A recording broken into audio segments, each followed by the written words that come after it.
just chat and, you know, I'm we'll have, glad you have your water. I I do know, too. right? Thank Um, you. yeah, so let me just see, people are kind of filing in. And I have about 90 people who are registered, and then That is so exciting. That's a lot of people. yeah, and then we live stream to YouTube, and usually there's people who will be watching on YouTube as well. Fantastic. So let me see. There I am. So we just, hi, Michael. Michael, I think he may have sent you an email. Yeah, I think so. He wanted to know how I felt about augmentation. And And I think I answered correctly because he's here. Excuse me, I or just need to close a door that's sure. blowing in the wind a little bit. Or Michael, if you wanna refute something, you can, we'll unmute you. Hello, Michael. Yeah, so if anybody who's here right now, if you could just do me a favor and put something in the chat so we make sure it's working. It's what it does is it defaults to like nobody can chat. And so I have to fix it every time. But if you can just, if someone can put something in the chat, there's you. Yeah, hi, Jerry. Okay, Jerry is the chairman of FMBR. Hello, Jerry. Thank you for this opportunity. Philip Thanks is to in Judy. Tasmania. Wow. Do you know Philip in Tasmania? I don't. Hello, Philip in Tasmania. Oh, fantastic. Yeah, if you want, you can, write in the chat who you are and where you're from. And I'd be really interested if you want to put in the chat, if you have ever had an experience of, something synesthetic, or if you feel that you're a synesthete. Is that how it's pronounced? Synesthete. Yes, perfect. Yeah, okay. Because I have a feeling that a lot of people who are interested in this kind of thing are natural synesthetes.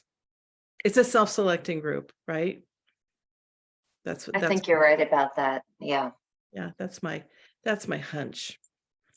And so I'm going to give it one more minute before we go live. So Michael, you know what? I'm not surprised at all. That's great. Yeah. Yeah, I'm going to give it one more minute before we go live. But if I go much longer, then the people on YouTube start texting me and say, "Where are you?"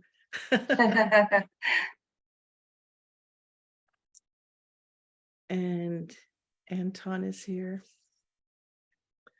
All of our friends and new friends. Oh, I was going to ask you just before we started. We're just chatting. We haven't started yet. How you're in New York? How is the weather? I know you guys were you getting? Yeah, it's very chilly and windy tonight, but it Yeah. was beautiful all day. Good. One of my friends says Mother Nature is throwing out Powerball numbers instead of temperatures. So So they're all over the one board. day it's 55, the next it's 32. Yeah. Oh, that's so funny. Isn't that funny? Okay, so let me go ahead and start live streaming. It takes about 15 seconds to actually go live on YouTube. And I need to make sure that my feed from YouTube is muted so that we don't get feedback. Okay. So that's what I am going to do. If everyone will hold tight for just a minute.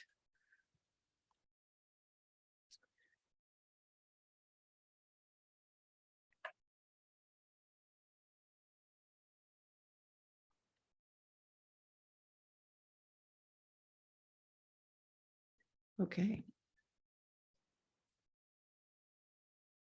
So we're just getting ready.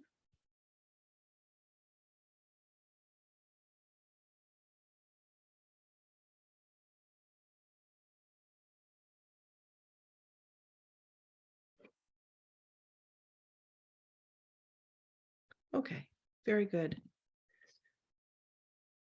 We are good to go. Can you still see me? Yes, but you're frozen And I'm from frozen. my perspective. Now let me try this again. Okay, here I am. I think when I switch screens, my camera freezes for whatever reason. Okay, so we're going to go ahead and start. And I want to welcome everybody. Thank you for joining us this evening.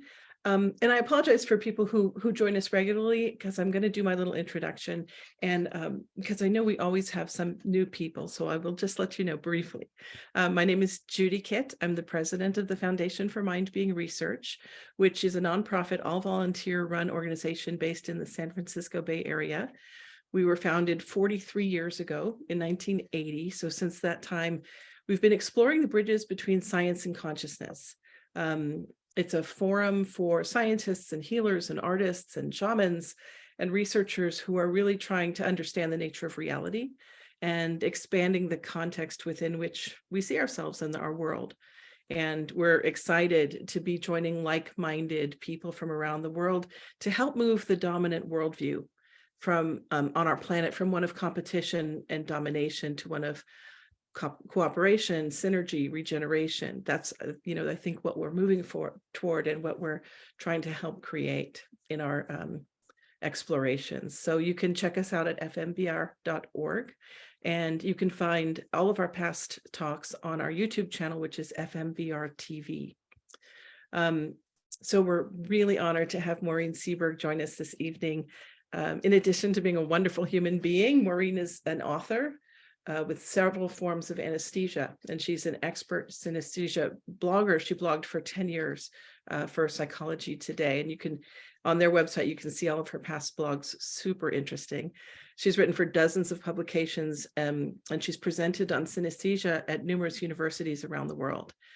She tested positive for tetrachromacy, which hopefully we can talk about. It's the presence of a fourth cone for vision, for color vision. She's written 3 books, including her latest, which is coming out in the summer, called Fearfully and Wonderfully Made. So Maureen, welcome, and thank you for being here. Oh, thank you. The honor is mine. Yeah. Hello, everyone. Thanks for joining us. Oh, and I wanted to mention, we want this to be kind of interactive, and people, I assume people have a lot of questions or maybe experiences that they want to talk about. And I was telling Maureen that the reason, the way I found her, and I can't believe I hadn't known you before, but a couple of months ago, PMH Atwater was presenting to us about near-death experiences in children.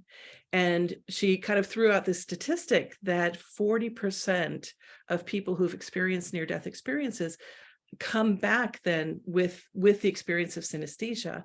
And I thought that is a huge, it seems like a huge percentage to me. And then you mentioned that cardiological research as well. Yes.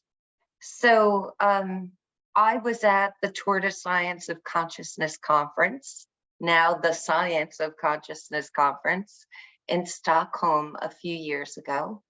And a leading Dutch cardiologist, Pim van Lommel, approached me. And he said, "You're leading the synesthesia workshop, aren't you?" And I said, "Yes." And he said, "I need to talk to you." He said, "We're so good at bringing cardiac patients back now in my line of work that my laboratory, my office, has become an ad hoc synesthesia laboratory."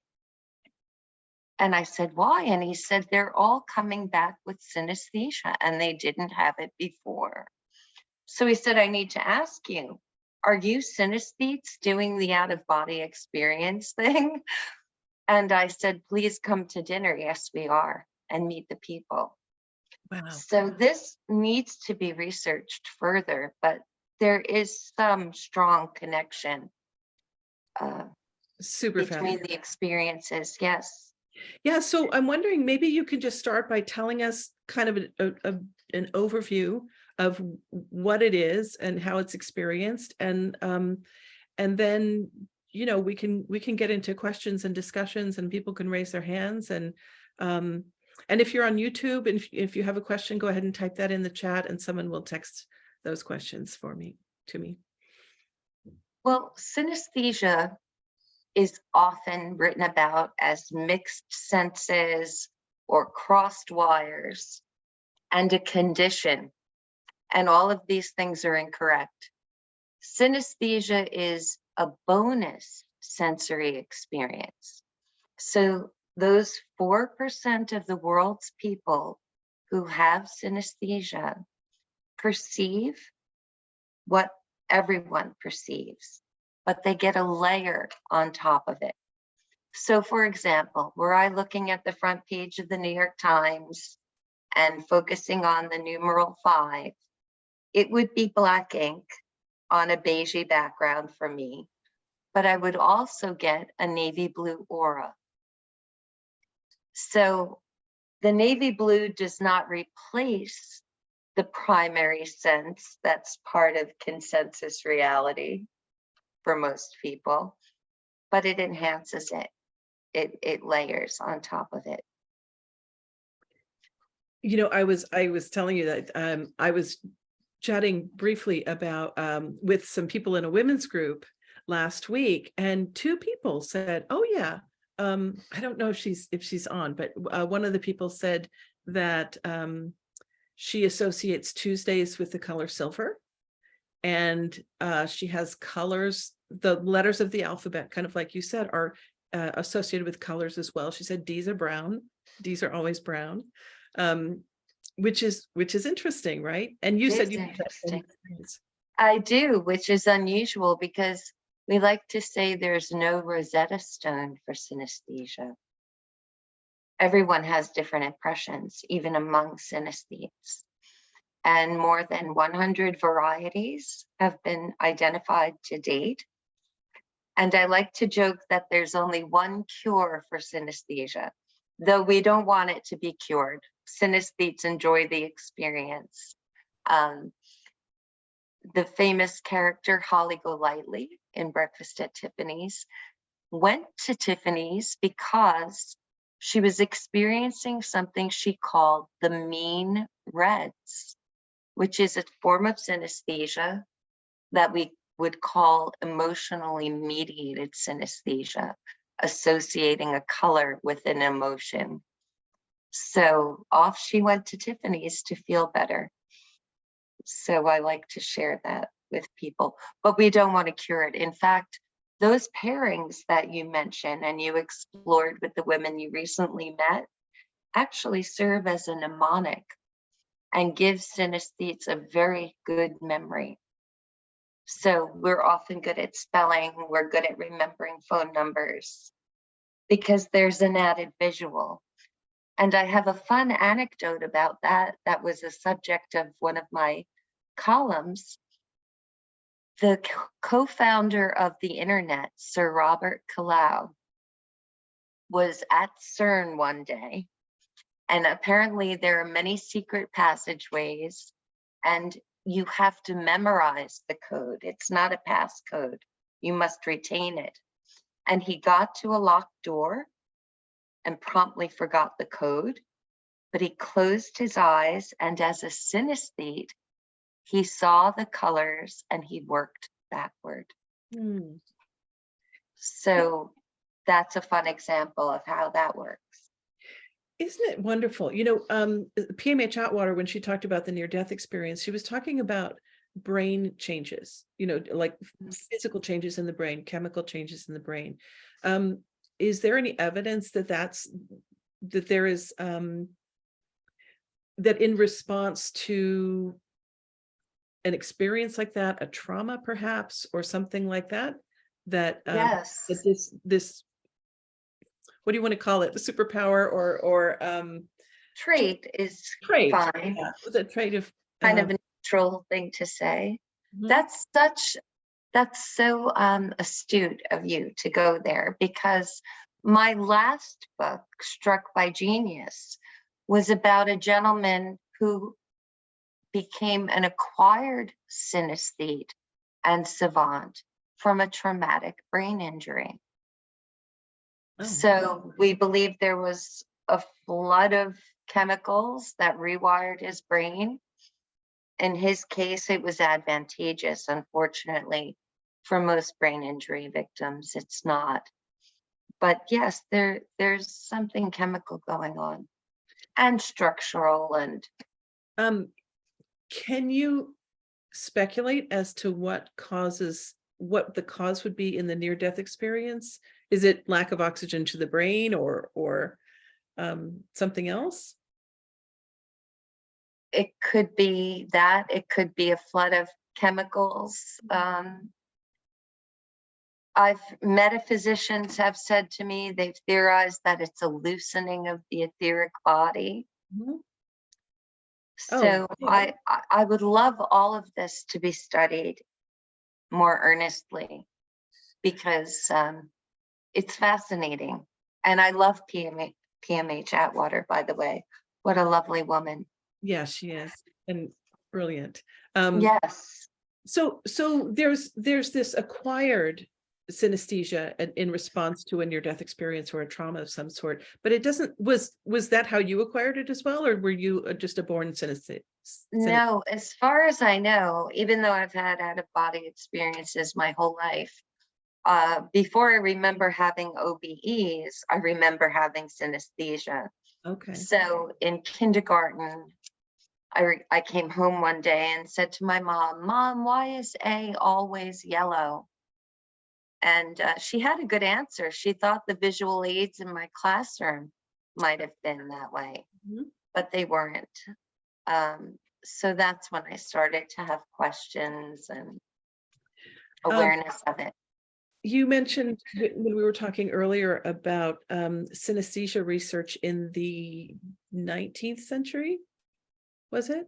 Yes, I don't know if Ed May is here. I hope he Oh, is. there he is. Okay, he's got his hand raised. We were Ed, we were gonna bring you in because you had sent her something this morning. Is that okay if I Hello, Ed. Thank you for being here. let's see, let me allow him to talk. Ed, hi Ed. Ed If- knows a great deal about synesthesia. Yeah, one of the things you should know, Judy, maybe you're aware of it, but the Templeton Foundation put together over a number of years $5 million to study NDEs. And the net of that, it's written on there, in fact, surprising given the bent of the Templeton Foundation in general, which would be really supportive. They went to MIT and all the big research laboratories to see whether there was something that they could measure exactly about NDEs. And the end result was, sorry, it's a brain issue, nothing spiritual about it. Oh, interesting. And yeah, it's on their site. You can go there and get the actual report. is that your Yeah. is that your sense as well? Yes. Wow, interesting. I'm a hard-nosed materialist. We're still good friends, Maureen and I. Great. Yes. Oh, and so you were talking about synesthesia research in the 19th century, right? This is nothing new, clearly. Yeah, I didn't find that. My research colleague, Sonali Bhatmarwa in India, discovered an entire book on it from the, I think, 18th century or 19th century. They had a different name for it. It wasn't synesthesia, synopsis or something of that nature. I don't have it in front of me. It was astounding, and Sonali sent it to you, Maureen, you remember? Yes, thank you so much. I mean, it was just really an amazing piece of work, nothing new under the sun, guys. Nothing new under the sun. Yeah, absolutely. Okay, thank you. Thank you for that. And Yeah, thank you, Ed. feel free to chime in again. And Donna Lee has her hand up, so I'm going to unmute you, Donna Lee. Or you can unmute yourself, I think. Sorry, that was a mistake. Oh, it was a mistake to raise your hand? Okay. Yeah. Then I will. Hello, Donna, in any case. Hi, nice. I'm just Hi. thrilled with this. Great. Okay, thank you. Thank you. One of the things we were talking about earlier,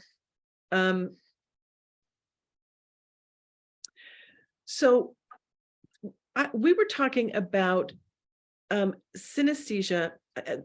Your book coming out is called Fearfully and Wonderfully Made, which is a quote from the Bible, right? Yes, it's a psalm. Yes. And the subtitle is The Astonishing New Science of the Senses. Right. We were talking about it in terms of human potential, because you have some data about what our senses are actually capable versus what we think Yes. we're capable of. Yes, thank you for that intro. It's really interesting. And the way we can bridge from synesthesia into this is synesthesia is kind of on the outer reaches of the sensory spectrum. But what we're finding, as there is massive investment in perceptual laboratories around the world, as scientists work to make robots and AI and virtual reality, over and over, they measure human sentience in one form or another, because this is all about making things sentient to match us. But they can't match us. So at Rockefeller University in 2016, they discovered that humans can see light at the level of a single photon with their unaided eyes. One man in the study wore contact lenses, another wore glasses. These are everyday people. The potential is there. In olfactory laboratories, they're saying that we can smell 1 trillion or more scents. In haptic laboratories, we can feel a single molecule change in thickness with our bare fingertips. Our ears can hear sounds with amplitudes smaller than the diameter of an atom. And as far as taste, we have a newly discovered set of taste buds for discerning fresh water. Except they've been there all along, probably, right? Right. So humans are indeed fearfully and wonderfully made, So, synesthetes or not. so that gets into the question, one of the questions that Mike brought up about, AI and augmentation, augmentation of human abilities. And Mike, you might want to chime in here, because I know you have a strong opinion about this, but just because of the environment that we're living in, what do you think? What do you think of all of these technologies that are coming out? Yay or nay? Or is it binary? It's not a binary discussion, it's not a binary choice, but what do you think of like the belief in transhumanism? Is Mike there? Well, I think he wrote to me in advance of this talk. There he is. And he has strong opinions about it. Yeah. Okay, go ahead and unmute yourself, Mike.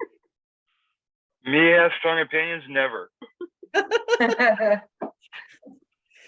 can hear me okay, right? We can't hear you, yeah.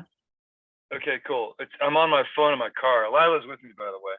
Hi, Lila. Is that green Tara on your screen? Indeed she is. That's right. That's nice. You're very perceptive, I must say.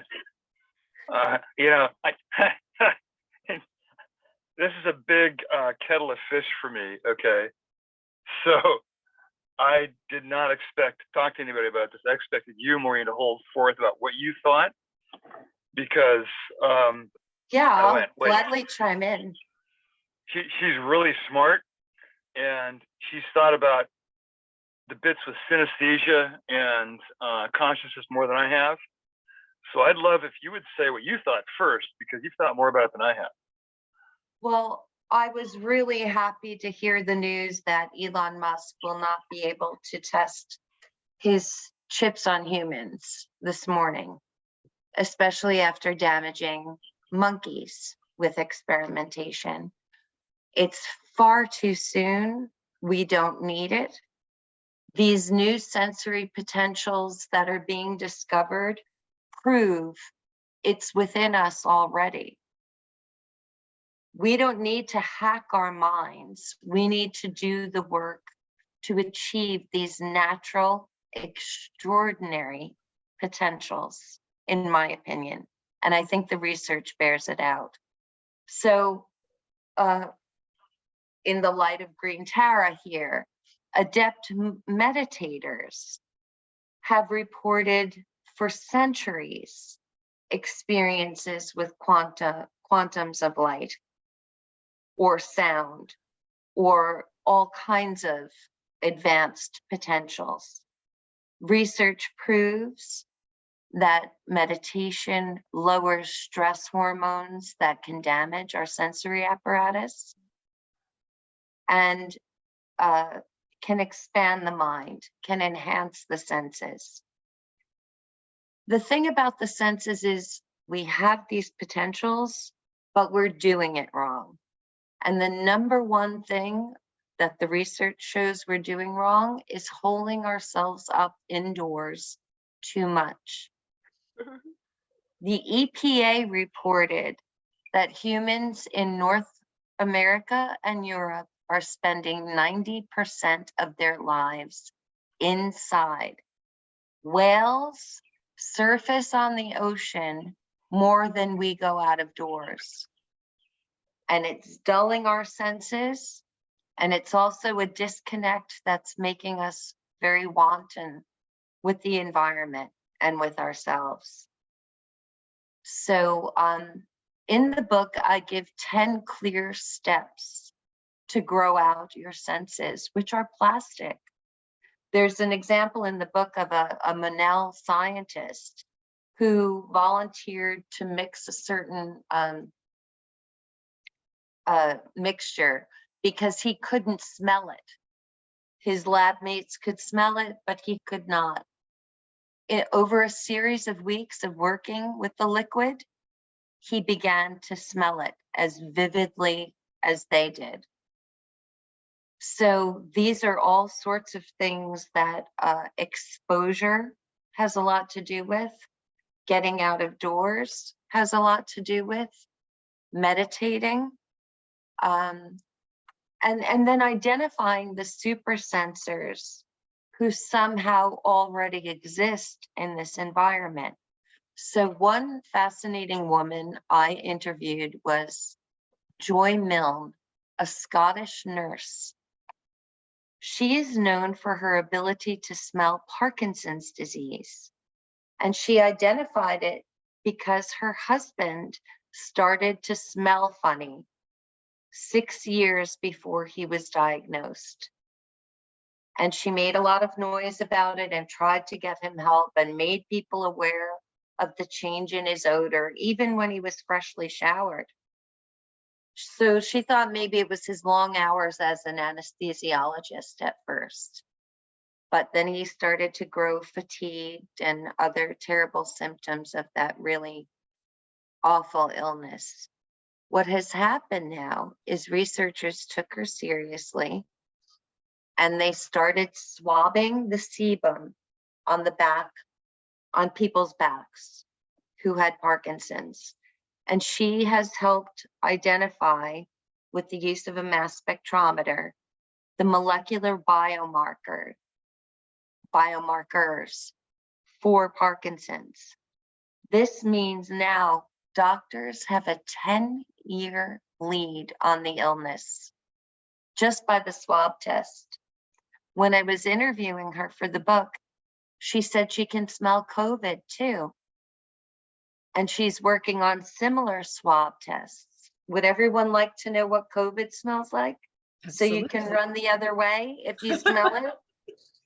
It smells like apple cider plus infection. So you know that funky infection smell? Unfortunately, many people know what that smells like. Add apple cider to it. And so now they're swabbing sebum for that too.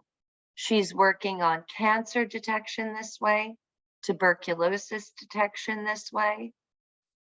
And these are, you know, top medical laboratories in Europe that are working with her. So when you think of how we valorize the senses of the rest of the animal kingdom and don't give ourselves credit for such things. I'm a birder and I love birds. A hawk can see 2 miles, but if he sees a photon, does he know what it is? Can he apply it to novel scientific research? Which is not to put animals down. I love animals, but I love people too. And we don't know how magnificent we are. Every single one of us. I think that is a huge takeaway here. One is that we all have this capability, right? All of us. And I think, you know, it sounds like what you're talking about. We talked a little bit earlier that, you know, it seems like in our history, synesthetes have been the shamans, right? The seers, the healers, the people in our groups or tribes or societies that know, because they can see, feel, hear more. Yes, one of Ed May's top remote viewers at Stargate, Joe McMonigal, told me synesthetes historically were the shamans. Right. And he said, we don't think we need shamans anymore. But is that true? When you look at a woman like Joy Milne, now, once again, I needed a better transition with her, the nurse who can smell Parkinson's and COVID and cancer and tuberculosis. She is also a synesthete. So what I found quite by accident, even though I have this background writing about synesthesia for 10 years, I've started to write a book about the sensory research apart from synesthesia. And every super sensor I encountered, from super smeller Joy Milne to tea sommelier Marzi Petchin, to wine sommelier Jamie, I'm forgetting his last name, forgive me. They were all synesthetes first. So somehow, perhaps, the hyperconnectivity of synesthetes' minds lays the groundwork for super senses. And I believe this is an untapped resource in medicine. Perhaps there are people who can smell diabetes. Perhaps there are people who can smell all manner of diseases and can give doctors a good running start on early diagnosis. And, you know, I'm worried about our audience as I say these things. I don't want to be exceptionalist about synesthesia. The father of modern synesthesia research, Dr. Richard Cytowic, believes that we are all synesthetes and that it is latent in most of us, but for 4% of us, there's a conscious bleed. And we can speak of the subterranean workings of the mind. So I don't want anyone kind enough to be joining us tonight to feel left out of this at all. These are all actual and latent potentials. So all of us should care. All of us should realize how really special humanity is. And my mentor is a biophysical anthropologist, Dr. William Bushell. He calls humans high-tech, soft tissue technology. We don't need the machines. We are the machines. We're better than machines, in my opinion. Yeah, we talked about this, about, you know, pointing toward the evolution of humanity, right? That this feels like a direction that we're moving in, which everybody has these abilities and is aware of them and maybe cultivates them as well, right? Can you, if we taught this in schools, you know? Oh yeah, I mean, I'm hoping for a big conversation about all of this. Of course, the Montessori schools and the Waldorf schools, they're much better at educating children about the senses, but we need it available to everyone, really, because it can be grown, it Yeah. can be learned, and it's enjoyable. You know, it's it would vivify It would people's absolutely lives. vivify and enchant, I think, and and just enchant the world. And just imagine what kind of, I know there are a lot of artists, and musicians who are synesthetes, but just imagine the explosion of creativity that would happen. Absolutely. Mike raised his hand again, and then I'm going to go back to Ed May, and then Jerry wants to say something as well. So let me, why is that not working? Okay, there you are. Okay, Mike, go ahead and unmute yourself. So, thank you, Maureen, and thank you, Judy. I've never really looked at this topic. Okay, I know it exists. I know I have it, I would say mildly. I've known other people that have it. And I'm really curious about the other fields of research, especially visuality, because when I sing, I see colors. And I usually perceive those to be my own field. And as I see other people's fields too, as I see fields around living things. So it's kind of what I do. I don't talk about it because people think I'm nuts, right? But okay, I'm not. That's So part of this, yeah. I'm curious about the visual studies. There's a friend of mine who lives down in Southern California, and he's testing me with auditory tones one day, and I forget what they were, but they're like to stimulate, certain chakra kinds of things. And he'd play one color, he'd play one tone, I'd see purple, boom, okay, or he'd play another tone, I'd see yellow. And he said that I was right, and he said he was surprised that I could do that. But we met in the context of unusual things. His name is Michael too. He's a really good guitarist and a really good digital artist. So I'm curious about the other fields besides sense of smell. My sense of smell is pretty good, by the way. So, but I'm curious about those. Might you know something about those you could share? Pretty please. So sure. Well, here it is. You're a synesthete, and what I picked up on is your aura seeing. So Dr. Jamie Ward in England did studies about aura seeing and synesthesia, and it is believed to be a form of synesthesia.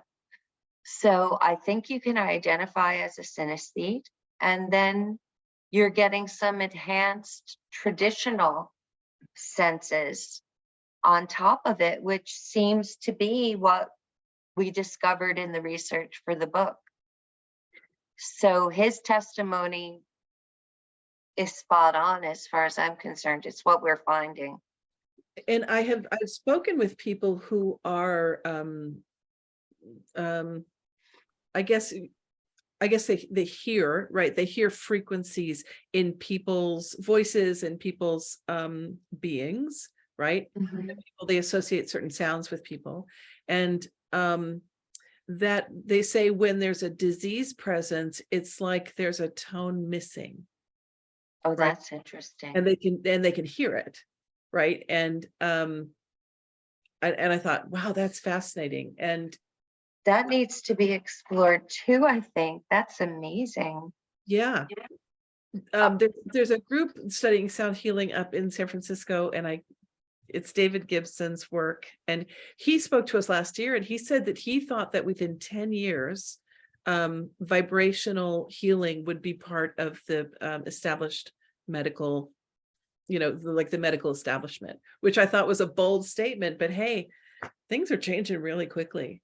So yeah, and I like these non-invasive technologies too, because I just don't think it's about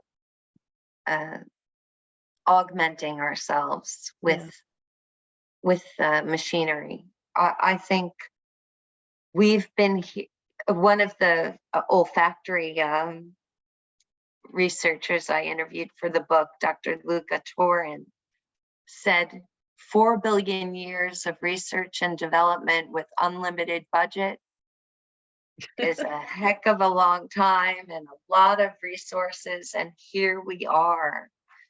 Here we are, the result of that. I love So, that framing, actually. That is- yes, I loved the way he put it too. Thank you for appreciating it, because we get so, we're all working hard. We're all on the treadmill.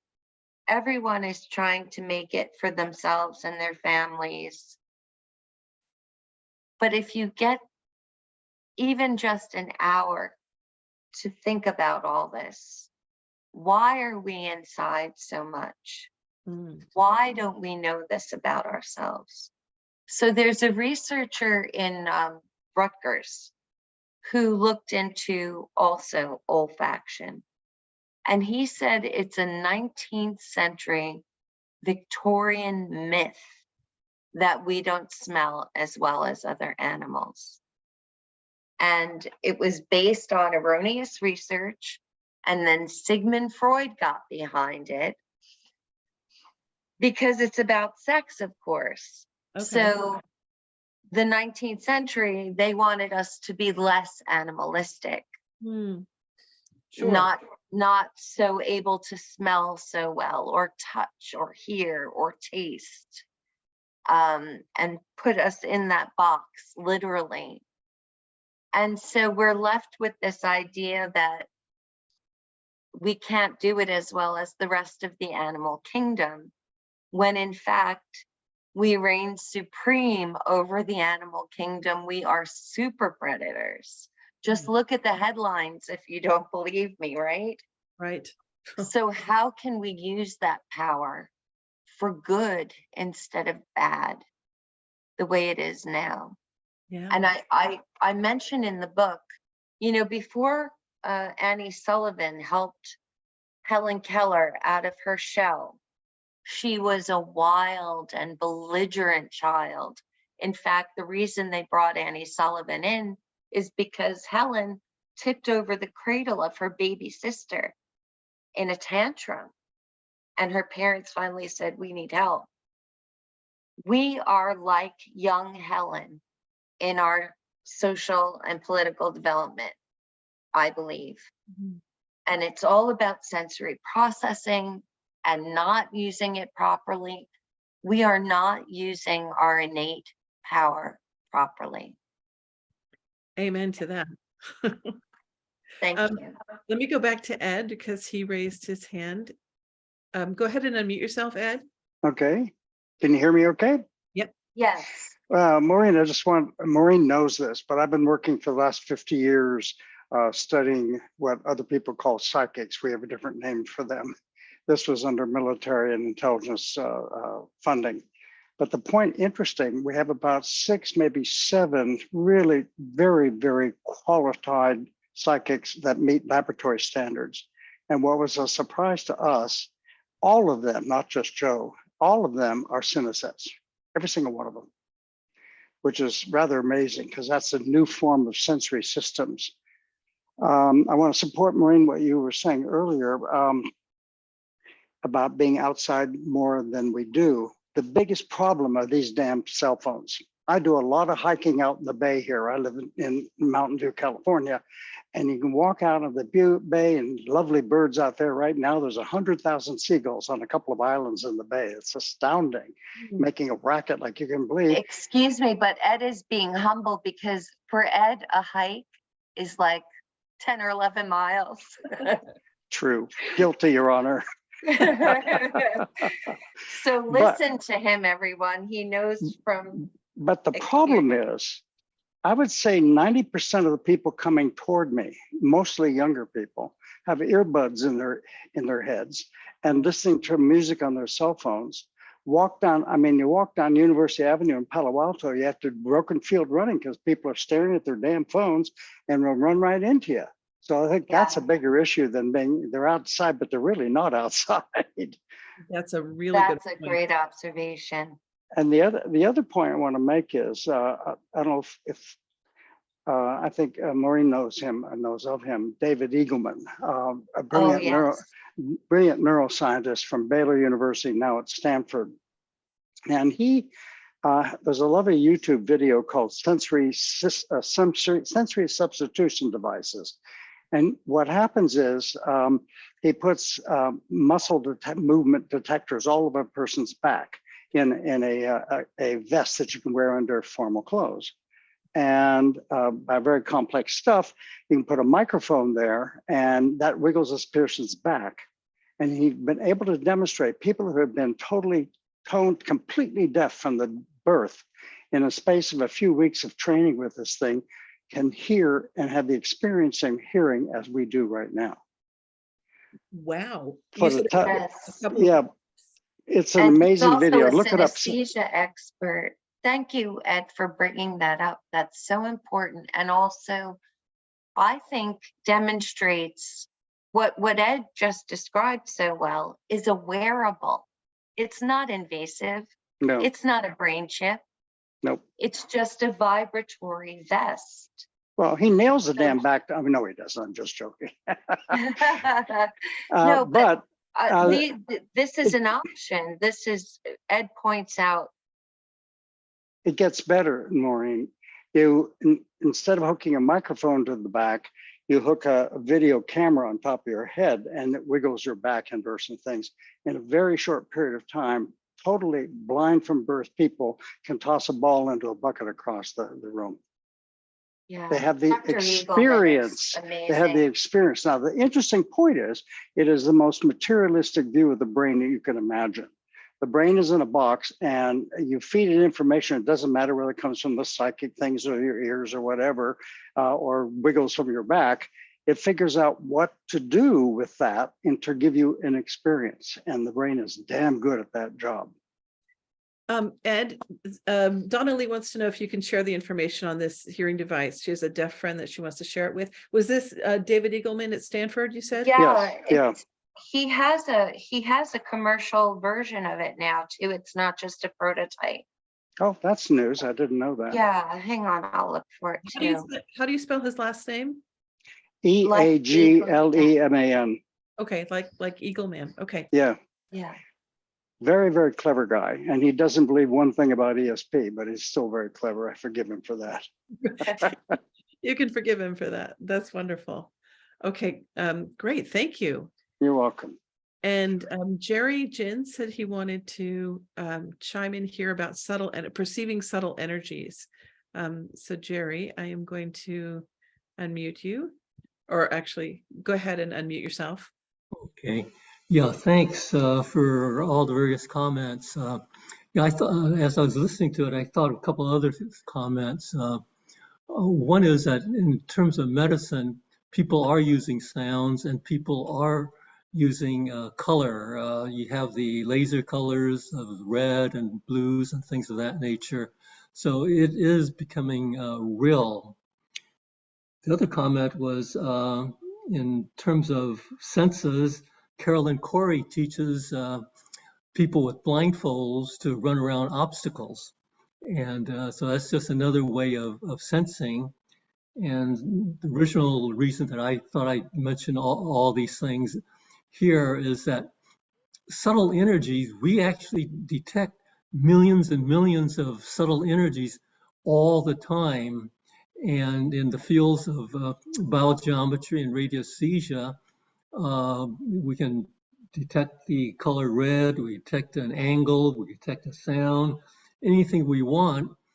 And what happens is that the right brain picks all the information up, except that you really can't, the left brain doesn't translate it into anything, but using techniques of a pendulum, which picks up the resonance of the wavelength, because everything is wavelength. When you talk about, you see colors and see other things and translate a sound into a color, etc. You're really picking up wavelengths and as you're translating into something else through resonance. And so you're doing the same thing with a pendulum. So you can pick up all these energies and healers can determine something's wrong in the in this area or that area by sensing the wavelengths that are there that are causing the types of problems. And even harmony can be a wavelength or a series of wavelengths that are mixed in there. So I just thought I'd just throw that out, that everyone Thank you has for these that, abilities. Jerry. Everyone knows how to do that if they'll open their eyes and let themselves do it. And it's just the pendulum is just a focusing device to pick up a wavelength. And so that's all you're doing, not you. I mean, people are doing when they use People, a yeah. technique of picking that up, because everything is in fact a vibration. And because what is a vibration? What is sound? What is color? It's a vibration that your nerves translate into a color, but still it's a vibration. The nerve isn't really seeing red or anything else. It's seeing it because it's translate that quality of that vibration. The brain is translating it into something else. So just thought I'd comment on all Thank that you. stuff. Yeah, that's wonderful. I love that. Just that kind of visual of being what you said, 4 billion years of fine tuning these instruments, right? We live in a vibratory universe, right? And Absolutely. in years past, I have kind of lamented the fact that maybe I'll speak for myself, that our human senses just seem to be so narrowly focused, right? That our visual range is quite small, or at least I thought so. And I love this idea that actually we can really open up to greater input, right? We absolutely can. It's about exposure. So in middle age, I was diagnosed with tetrachromacy. And I don't want to go on too long about it, but I'm saying if I am only finding that out about myself now, it just goes to show there are many others out there, super sensors of one kind or another. And the reason I bring it up here, Judy, is they say the reason someone would be a functional tetrachromat like myself has a lot to do with vocabulary. So if you give yourself more vocabulary for visual things like colors, it creates pathways and the genes flip on. Isn't that interesting? It really is. So I really hope people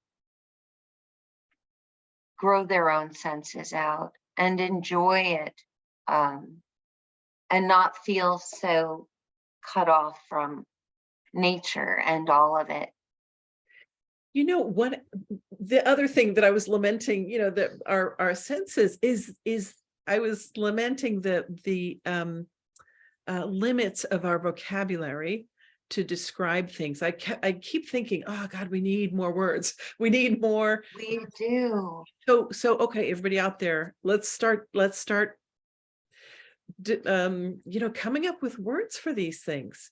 And I think we've seen that new words can kind of come into our vocabulary pretty quickly, but I hadn't thought of this idea that new words, wrapping a word around something, kind of gives you that pathway to the experience of it, which is blowing my mind right now, actually.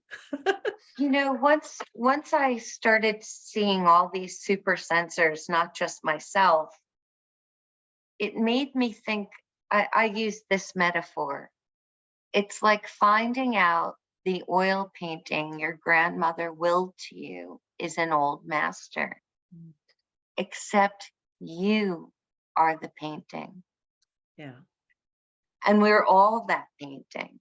We just don't know it yet. Every last one of us, even people with challenges, have gifts.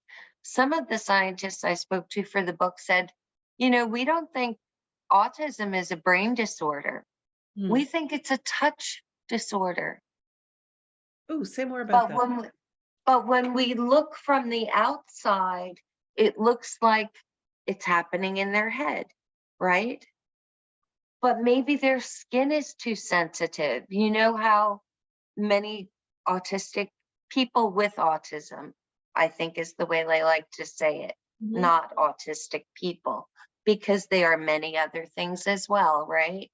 Not just autistic. Sure. But people with autism often dislike being touched. So they're looking at haptics now as a way to create therapies. Instead of, I talked about the valorization of other animals over ourselves. There's also a valorization of the brain Mm. over the senses. Oh, for sure. Not everything happens in the brain, I say to the choir of people I think who already know this. a big But hallelujah coming from the applies chorus. here too. Sometimes the senses are where we should be looking Yeah, and not the gray matter, boy, hallelujah. right? Grace is asking, and this is in relation to what we were just talking about, is there a relationship between electro-sensitivity and synesthesia? She says she's a shaman and a nurse practitioner, and by healing massive trauma and density in my body, I have opened up my senses so I can see, feel, hear trauma in people that I'm healing. And she's also become electrosensitive then. Bless you. Yes, I think so, because first of all, it is rooted in shamanism, if we believe Joe McMoneagle, and I do. Mhm. And also, there's a lot of anecdotal support for the acupuncture meridians being plotted with the help of synesthetes. Mm. So they would see green from here to here, perhaps, and blue from here to here. And that's how the meridians were plotted, which is definitely electrical. I would love to talk to her more about her abilities. That's fascinating. That is really interesting. Michael wants to go ahead and let me see. Sorry. Michael wants to chime in again. Hold on. Sometimes I can click on you and sometimes I can't. There you are. Go ahead and unmute, Michael. Hi. This is all blowing me away, this whole conversation. And I can think of the one that Ed and I had a few years back at a patissier in Palo Alto, which I don't want to go into that because I'll start talking about that. But new words, this had never occurred to me. When you were talking about vocabulary, Maureen, correct me if I'm wrong, I thought you were talking about visual vocabulary. Was that where you're getting at? Well, that's how I learned that principle, because it applies to eyes. So one of the eye doctors I was dealing with said there's a perfect storm for functional tetrachromacy. You need exposure to color lifelong. First, you need the genes, excuse me. Then you need exposure to color. And thirdly, you need a large color vocabulary for it to flip on. Right. So So- that would mean to me visual or somehow, what's the word? Visual. Sensory, not but- necessarily. Yeah. Yes, yes. But it could apply to the other senses as well. Well, I've spent decades trying to apply words to unusual things, and sometimes I succeed, and oftentimes another culture has already been there before me, including cultures like in India, for example. Mhm. And I began studying some Indian thought long time ago, and I've got around 11,000 hours of meditation behind me now. Wow. But as you're talking about words, I'm going, well, words. I was talking with a friend the other day, very smart guy, hyper smart guy. And I know a lot of smart people, and Judy does, and Ed does, you do. And when I say smart, normally that means an intellect. But there's a thing of EQ, as in Daniel Goleman's EQ. And talking to my friend the other day, I went, well, we need an SQ. Let's make that, okay? Because because why not? Because if you have a low SQ, you're going to be like, you're going to have problems, okay? As in spiritual Yes. coefficient. Spiritual quotient. So the possibilities here are kind of overwhelming for me now, but I wanted to confirm what you were talking about with visuality. So thank you. I'm done. Okay, Okay, thank you, Michael. Oh, it's so interesting. Let me just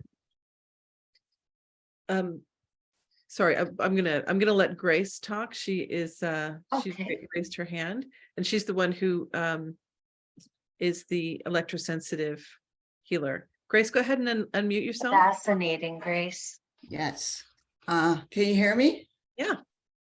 Yeah, I just wanted to, I'm really actually interested in the relationship between electrosensitivity and synesthesia because of my own experience.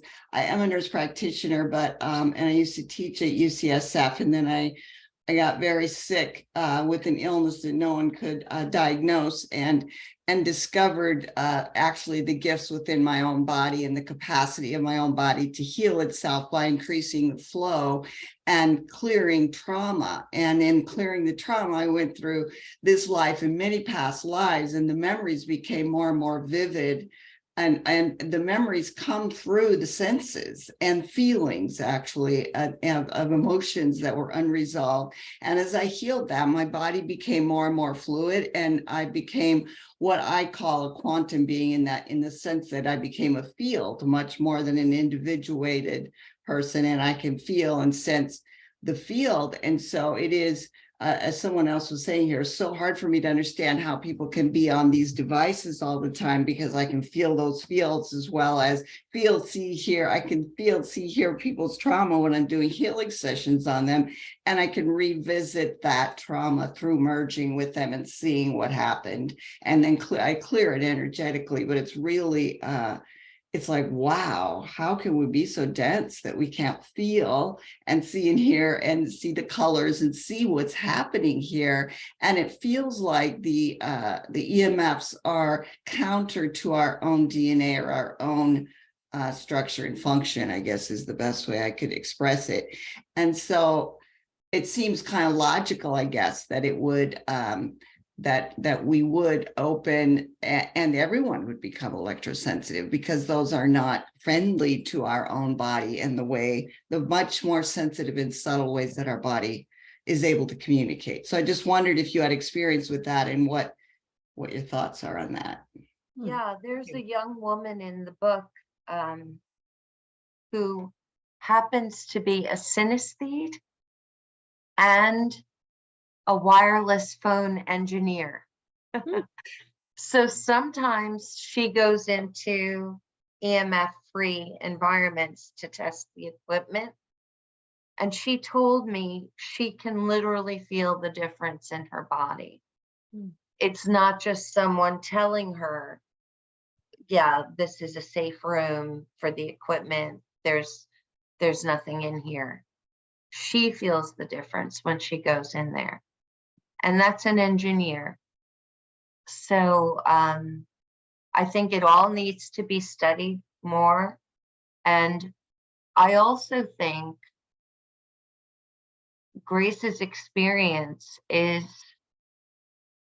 part of a larger conversation that I hope we'll all have one day, and that she initiated here. And that is that sensitivity, emotional sensitivity, and the traditional senses are linked through the limbic system.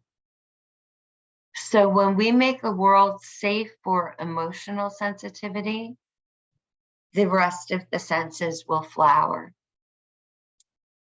And I think she's a living example of that.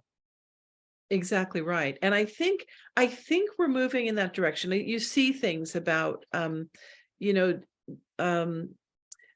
this people are naming like different kinds of emotion, kind of different kinds of intelligences, right? Not just your IQ, but your emotional intelligence. And in the book I have a chapter called PQ, the perception quotient. So do you know the first, I don't mean to interrupt, but you got me excited.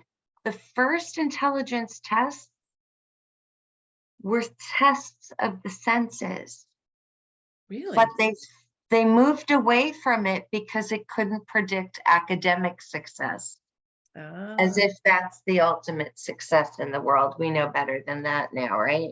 right. But Well, we spent a lot but of time. but it was all a measurement of people's traditional senses. Those were the first intelligence tests. Yeah. You know, I think we're coming out of a time, hopefully. I mean, you know, we collectively have spent a lot of time, a couple of centuries, I think, really deifying the brain, right? And the kind of academic intellect as the end all be all. And I'm really excited that we're in a time, for those who are looking, you know, we're in a time where people are talking about you know, different learning styles and different emotion styles, and certainly neurodiversity is a big word right now, which I think I is think super that's exciting. the real frontier. I think you're right. Yeah, maybe it's just perceptual diversity that we need to be Mhm. talking about, right? Yeah. And, you know, bless the woman who can smell Parkinson's. God bless her. What else can people smell? Mhm. We need to poll all the synesthetes, which means everybody, but the ones who can talk about it first, right? Mhm. And just use it for medicine. I think that it would be revolutionary if more people were found like her. Yeah, and to teach the rest of us. Mhm. Like I think Jerry mentioned Caroline Corey in She's wonderful. yeah, teaching people. She presented last year as well, and she was part of that movie Superhuman, I think it's called, Yes. which was just so exciting, you know. And it talks about these abilities that we have traditionally seen as maybe superpowers, or just things that only certain people have. And I think it's been true historically that there are certain people that have abilities, but we're Definitely. moving into a time where we can all learn to I believe that. yeah. It's plastic. Mhm. It's accessible to all. We have the equipment. We just have to do the work. So exciting. So we're coming up on an hour now. If you have any more questions, go ahead and type them in the chat. But I want to ask about your book and when it's coming out and where people can get it and all of that. Thank you very much. So it will be out on August 8th, but you can pre-order it now. It's up on Amazon, Barnes & Noble, the Macmillan.com website. And please do pre-order it if it interests you. And the last chapter of the book is my 10-step model to grow out your senses. Hmm. And it's all gleaned from the research and from other super sensors. I love that. We talked about a how-to, and it sounds like you've written one, huh? It is a how-to in the end. Oh, are you going to do workshops? I would love to, yes. What a great idea. I love that. I love that kind of the idea of consciously choosing to evolve in a certain direction, right? To Yeah, evolve. and vivify your life. Just enjoy everything more. Savor the sounds, the taste, the touches. It's life. It's life itself. And I can't wait. I really enjoyed hearing people's experiences here tonight, and I'd love to hear from all of you. So Yeah. I have a website, maureenseaberg.com. Feel free to drop me a line anytime. Yeah. Okay. Maureen Seaberg, and it's Seaberg. Correct. The auto's correct. We'll try to change it for Yes, you. they will. Yeah, and I just want to circle back to near-death experiences where I wasn't intending to start there, but a lot of times when people describe near-death experiences or even out-of-body experiences, they talk about seeing colors they've never seen before, things being more vivid, that reality feeling more real than this one, and maybe that has something to do with it, right? That vivification of the environment in which we find ourselves. Yes, I think that's a really good analysis of it. Oh, I love it. Okay, so I don't see any more questions. Oh, wait a second. I'm going to the Q&A. Do we get a replay? Yes, it's on our YouTube channel. If you go to YouTube and type in FMBR TV, and then sometimes it doesn't show up in the under videos, you have to click on the live link, and you will find this here, and within the hour you'll see it on YouTube. Elizabeth wants to know if you could speak to Michael Murphy's book on the extraordinary sensory capacities of saints documented by the Catholic Church as miracles, and that classification making these abilities out of reach for most. Oh, interesting. That is interesting. I haven't read the book, but I am going to read it now. Thank you for making me aware of it. Michael Murphy's book. So that goes back to that Victorian idea. It's like we don't want people being, we don't want people being a certain way, as very expanded. Yes.